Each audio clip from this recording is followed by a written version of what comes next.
Hello, everyone. If you like what I'm doing here, please consider subscribing, liking, and commenting. It would really help the channel out quite a bit. Thank you very much.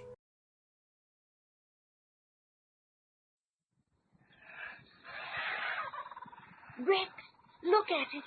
Did you ever see anything like it? It's deuced unusual, I'll say. It's the most hideous thing I could imagine. Every inch of that temple, walls, stairs, everything is covered with hands. Hundreds and hundreds of hands.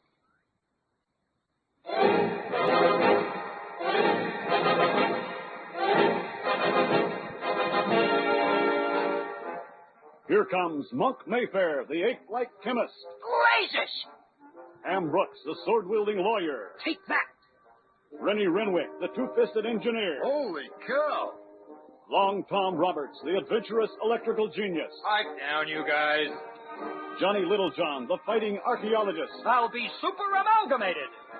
And their leader, the greatest adventure hero of the 1930s, the man of bronze, Doc Savage. The Variety Arts Radio Theater, by special arrangement with Condé Nast Publications, presents The Adventures of Doc Savage, a new series of radio adventures based on the novels by Lester Dent.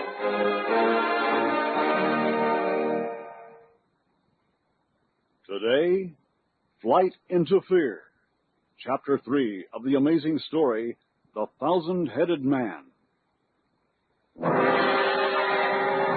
In London, Doc Savage and his 5 aides have become enmeshed in a web of mystery surrounding 3 black sticks, which are keys to a legendary city in the jungles of Indochina, ruled by a being known as the Thousand-Headed Man. Doc and Monk have successfully recovered the black sticks from the evil Oriental merchant Sengat and his vicious cohorts. But 4 of Doc's men, Rennie, Ham, Long Tom, and Johnny, have been captured by Sengat and his henchman Evel, who bears a remarkable resemblance to Doc's aide Monk. Sengat then frames Doc for the murders of 3 of Sengat's own men. Avoiding the police, Doc and Monk return to their hotel room, where they learn from Lucille Copeland and explorer Rex Maples of the ill-fated expeditions of Lucille Copeland's father in search of the secret of the Thousand-Headed Man, a secret so valuable that Sengat is willing to kill for it. Unaware that Sengat is plotting to capitalize on Evel's resemblance to Monk, Doc and Monk have set off in search of their kidnapped friends, leaving Lucille Copeland and Rex Maples in Doc's hotel suite, guarding the 3 black sticks. Please, Miss Copeland, there's no need to pace the floor like that. Sit down. I suppose you're right, Rex. I try to relax, but I'm nervous. Mr. Savage and Mr. Mayfair left over an hour ago to locate their men. If they are prisoners of that horrible Sengat, there'll be a terrible battle. Mr. Savage could be hurt or killed, and all because of us. From what I hear, Savage can take care of himself. Perhaps, but Sengat is vicious. He tortured you, and he's a murderer. If he harms Mr. Savage, our last hope of finding my father will be lost. Buck up. We aren't lost yet. Should I answer it? Mr. Savage is still being hunted for murder. It may be Savage himself. Yes, of course. Hello? Miss Copeland. Yes? Who is this? It's me, Monk Mayfair. Oh, Mr. Mayfair, I didn't recognize your voice. You sound hoarse. Is there anything wrong? No, but things are jumping. Doc and me sprung our friends, but Sengat and his crew got away. There was a fight, and a lucky punch jimmied my voice box a little. That's why I sound like this. Oh, I'm so glad your friends are unharmed. Rex, it's Mr. Mayfair. He says he and Mr. Savage rescued their friends. Very good. What next? What do we do now, Mr. Mayfair? Doc's agreed to help find your father. He wants me to fly you to Indochina right away. Can you meet me at Croydon Airfield in 20 minutes? Meet you? Isn't Mr. Savage coming? He's going to follow in another plane. Doc figures Sengat's still lurking about, so he's going to hang back just in case Sengat tries to follow us. Don't worry, he'll catch up. In that case, we'll join you immediately. Swell. Meet me at Hangar 13 at the west end of the field. A plane will be warming up by the time you get there. Very well. Goodbye. Rex, Mr. Savage has agreed to find my father. We're to meet Mr. Mayfair at the airfield. Wonderful. Let's go.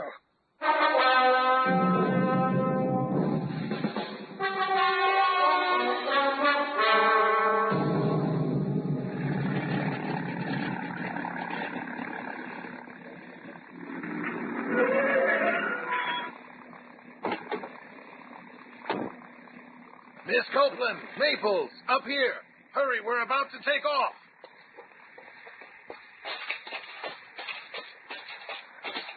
Mr. Mayfair, your face. Those bandages. What happened? Huh? Oh, I forgot to tell you. I got nicked by one of them wavy swords during the fight.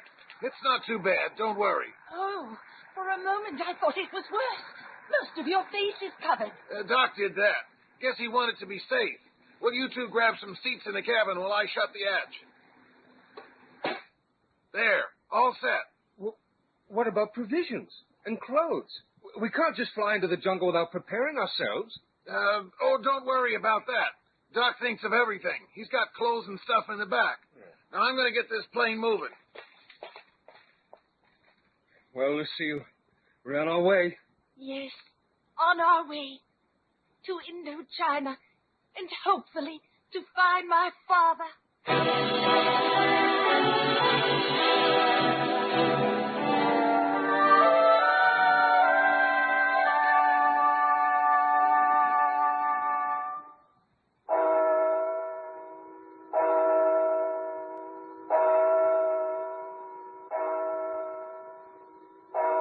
That's it, Doc. The clock that sounds an hour late. It just struck 5, but it's 6 o'clock. Yes, just as I heard in the background when Sengat phoned to bargain for Rennie and the others. Boy, if Scotland Yard only knew they helped you locate this clock when they're turning the town on its ear trying to find you for that murder rap Sengat trumped up on you. Yes. Let's reconnoiter the neighborhood. Okay.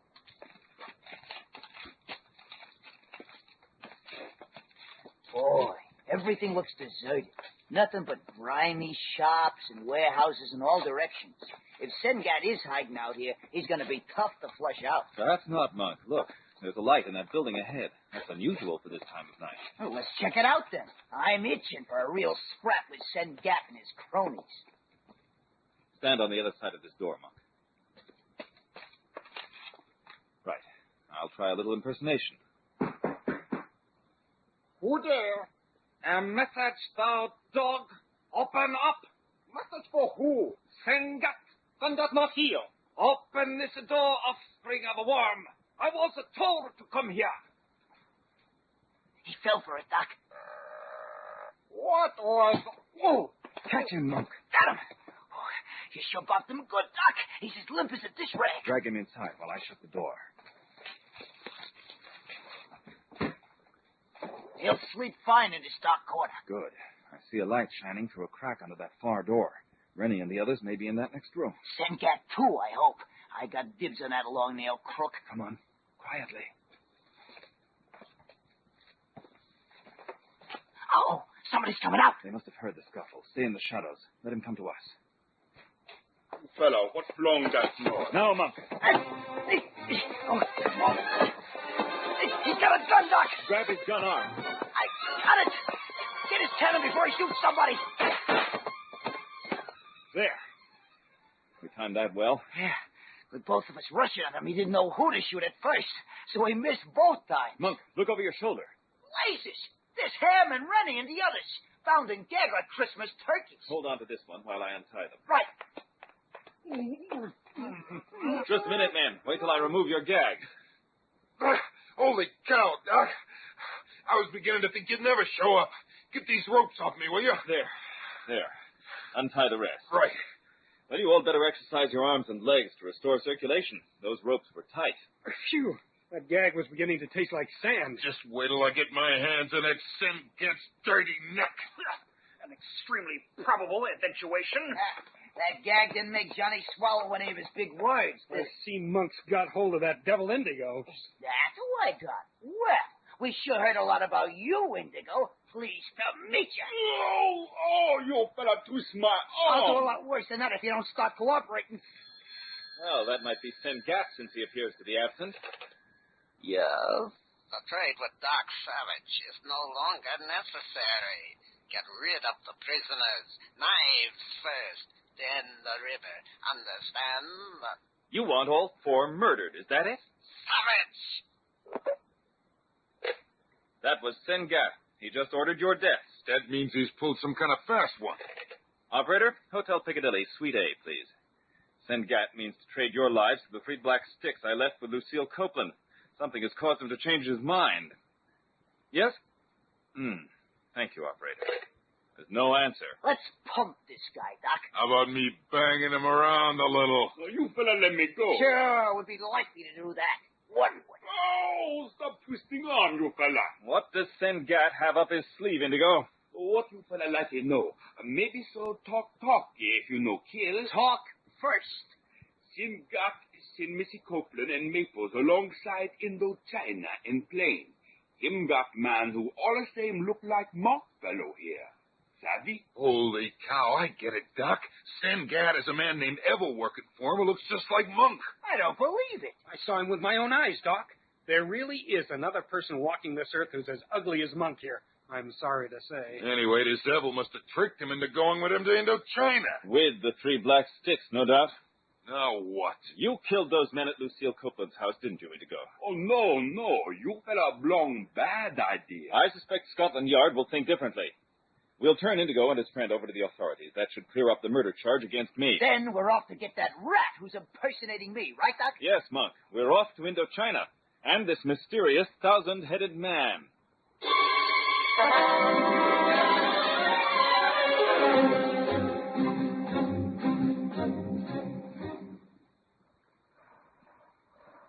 Hey, Doc. Rennie wants to take on fuel in Calcutta. He says we're running low. Fine, Monk. I hope we'll have an easier time of it than in Russia. Yeah, that Russian commissar almost didn't let us take off again. They sure are strict about who they let fly over their country. Boy, you're really working up a sweat back here. Well, that takes care of the physical part of my daily exercise. And am I glad. I break out in a sweat just watching you.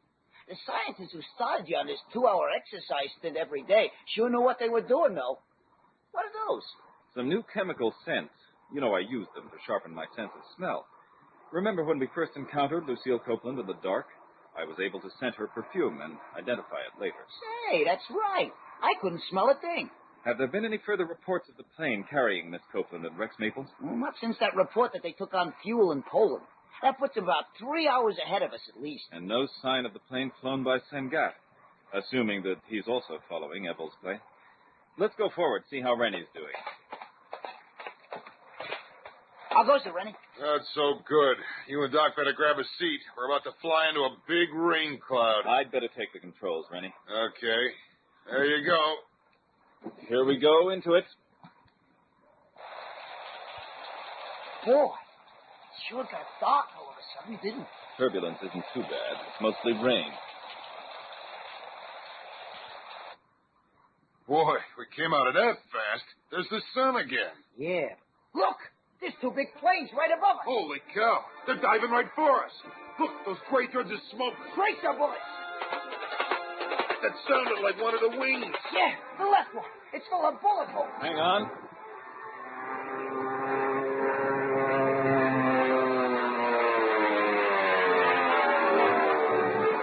I see them, Doc. They're below us now. Flying close to the jungle, following us. Let's try to discourage them. Gotcha. Here, Rennie, take this super machine pistol. I got another one under the seat. Right. I'll open the window. I got flammable bullets in the drums. Maybe we can melt one of their wings. Give us a little rudder, Doc, so we can get a better aim. Got one. His wings spotted. He's turning back. So's the other. They don't have much fight, do they? No, and now we know what became of Sengat. Yeah. Once we take on fuel, it'll be a clear field to Indochina. That's for sure. I can't help wondering what that bozo Evel is up to right now.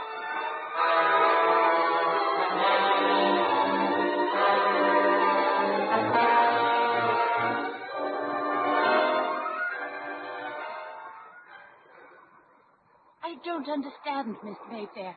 Why did we slip into this cloud after that plane behind us began shooting at Mr. Savage's 2 aircraft? Doc's orders were to stay out of any fights. He don't want you and Maples getting hurt. But that other plane is getting the best of Mr. Savage. That's Sengat's crate, the fighter. Don't you worry, Miss Copeland. Doc can take care of himself. You picked up a few British expressions recently, Mr. Mayfair. Not to mention an accent. Huh? Oh, that. I like picking up other languages. Keep your hands on the controls. Hey, what's with the gun?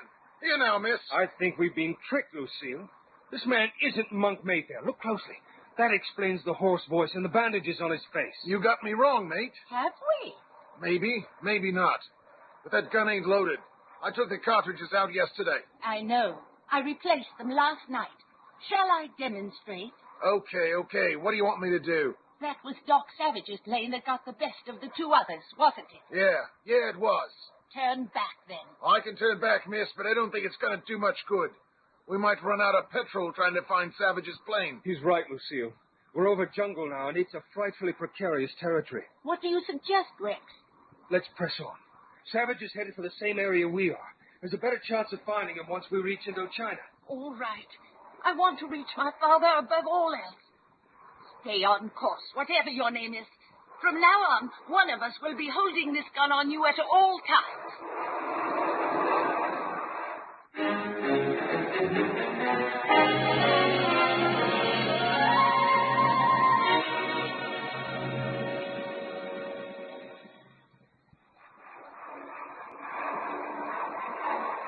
Well, Lucille, that jungle below certainly looks familiar, doesn't it? I never saw it from the air, but I know what you mean.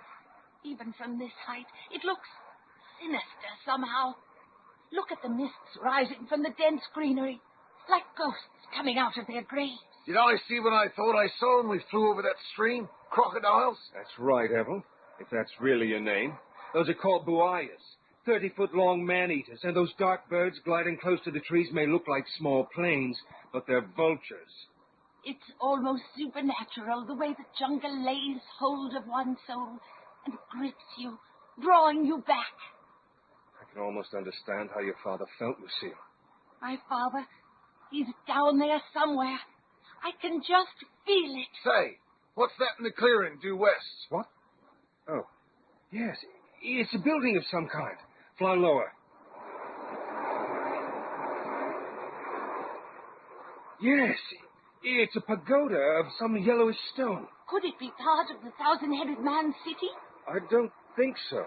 It appears to be partially fallen into ruin. Maybe. Perhaps we should investigate it. Yes. The clearing looks large enough for a landing. Head for that, Evel. I don't think so, miss. I said, land this plane. If you say so.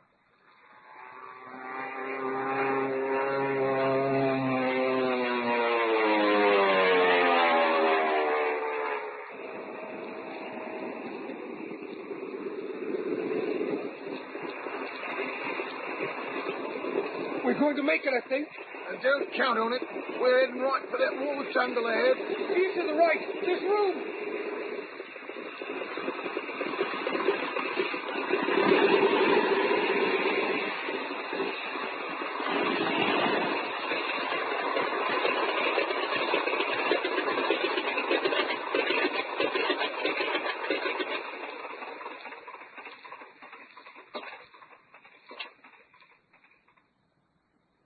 Thank God. We made it. By a good margin, too. The plane's half turned around, so we shouldn't have much trouble taking off again. Might as well step out, eh? Yes. You go first. And don't forget, I have this gun trained on you. Don't worry. I ain't forgetting.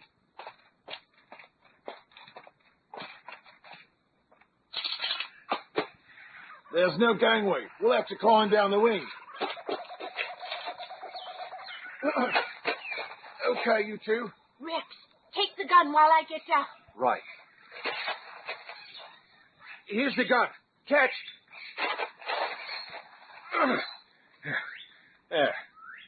Shall we look around the temple? Yes. Look at it. Did you ever see anything like it?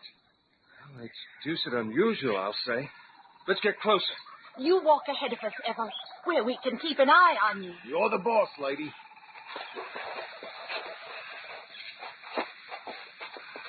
Rex, You've traveled a great deal in Indochina and Siam. Do you recognize the carvings on that temple? No, I never saw anything like them. Whatever they are, the whole pagoda is covered with them. Rex, I think they're hands. Hands? Yeah, they're hands, all right. You can see them better when you get as close as I'm getting.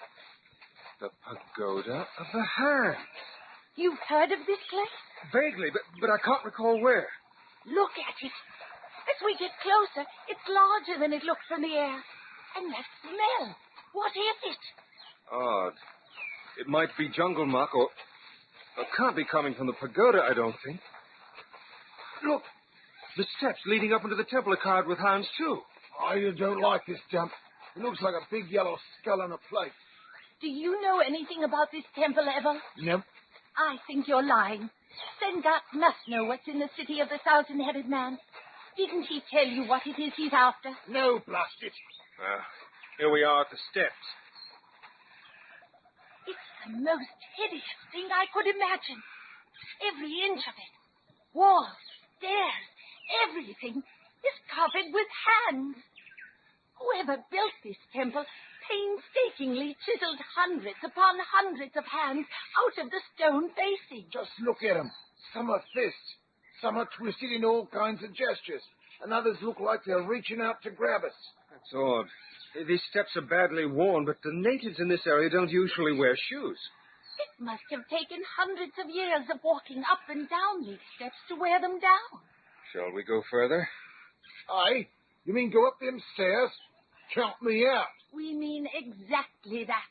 And you lead the way. Not me, sister. No way. Let me take your gun, Lucille. Evel here may think you won't really shoot him. What do you think now that I'm holding the gun, Evel? All right. I'll go up if both of you are going to be right behind me. But don't say I didn't warn you if anything happens up there. Nothing's going to happen. This place is obviously deserted and has been for a long, long time.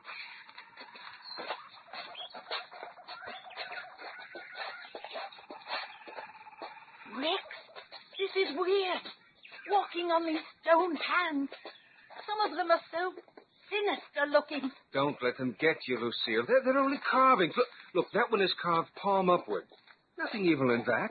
And those two ahead might be praying. Or trying to crush each other. That's enough from you. Keep walking. We're almost to the entrance. Jove! What is it? I just recalled how I came to hear of the pagoda of the hands. It's supposed to be a very sinister place. As far as I know, only 2 explorers have ever found it and returned to tell the story. What happened to the others? No one knows. Here's the entrance. Dark inside, isn't it? Hey, you two hear what I hear? No, I don't hear anything. That's the point. There was birds squawking when we landed. Now I don't hear nothing. They must have been frightened away by our plane. No, Evel's right. The birds were singing after we left the plane. They weren't frightened by us. But now they've stopped. In fact, the entire jungle seems hushed. Almost expectant. But I don't see anything, even from this height. Just steam rising off the jungle. Well, something's caused all this quiet. Listen. I hear it. Listen. But where's it coming from? It's behind us. Inside the pagoda. Rex, that sound. Don't you recognize it? It's the sound we heard in Father's camp before that thing overcame us. Good God, you're right. Run! Run for your life! Don't look back. Just keep running. Oh! Rex! What happened? Oh, I tripped down the steps. Let me help you. Evel, come help me. Help you nothing. He lost his gun and I'm going to find it. Lucille, don't let him get the gun. Rex, wake up. What happened? What's happening to us? He just conked out. Like he went to sleep or something. But he didn't hit his head or nothing. He just... here's that gun. No, give me that gun. No, I won't let you. Give it to me. Let go. I won't shoot you. I just wanna...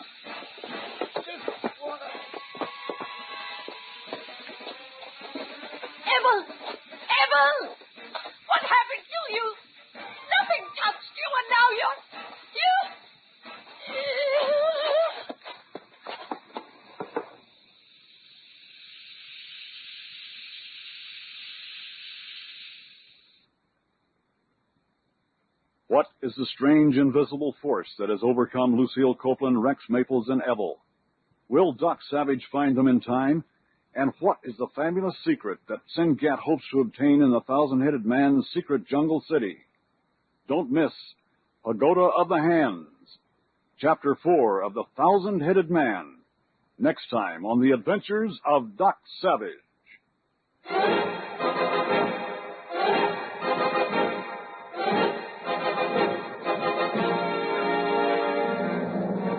The Thousand-Headed Man was written by Lester Dent and adapted for radio by Will Murray.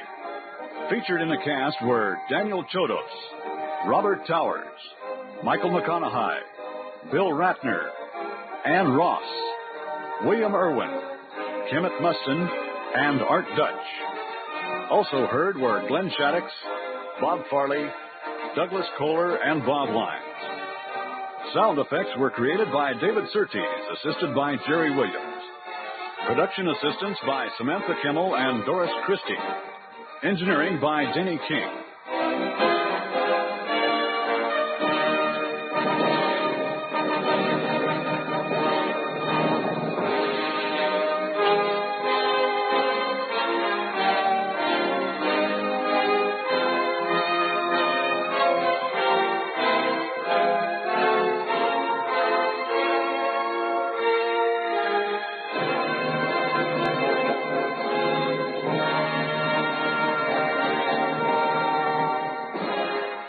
Adventures of Doc Savage is produced and directed by Roger Rittner and is a presentation of the Variety Arts Radio Theater.